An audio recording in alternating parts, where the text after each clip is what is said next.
We are here at the Istanbul Development Dialogue, and inequality has very much come to the fore in the years since the global financial crisis. But we can't really talk about inequality and the things driving it without talking about also some of the other issues that we've been talking about today, including the refugee crisis. Now, one of the countries at the sharp end of the crisis is Macedonia. And joining me now is Louisa Vinton. She's the head of the UNDP's mission in Macedonia, where we've seen thousands of refugees gathered at the border.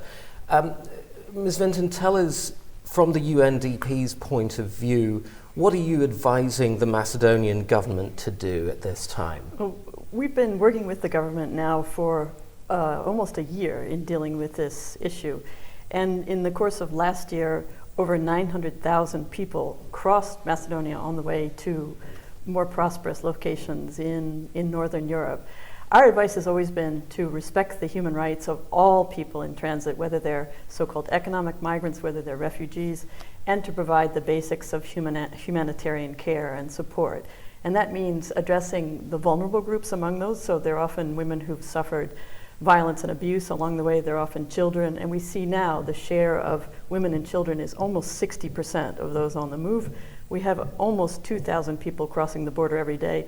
So really our advice has been at a base to provide the needed humanitarian care so that people stay healthy. The important thing to remember is that people do not want to stay in Macedonia, that this is a group of people that's very focused on getting to Germany, getting to Sweden, getting to the more prosperous locations in the European Union. So really the government has very much an approach that this is a transit country, and this is the common approach along the Western Balkans route. And how receptive, in your opinion, has the Macedonian government been to that message? We've seen really an outpouring of support from civil society and from non-governmental organizations. This was really the catalyst, I think, at the start when people were still in transit in a not fully legal fashion. Now people are moving legally. So we think the Macedonian government has done a good job in ensuring the basic necessities for a transit population. Where they might face difficulties is if borders close and people are trapped in the country. But even there, we've seen now the restricted access to the route to the north at the border in Gevgelya. So we don't anticipate large numbers of people being trapped there.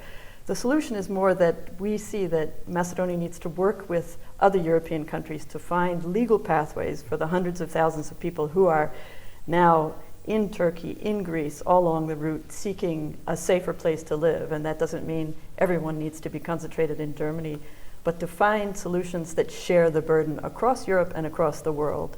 Okay. Louisa Vinton from the UNDP in Macedonia, thank you very much indeed.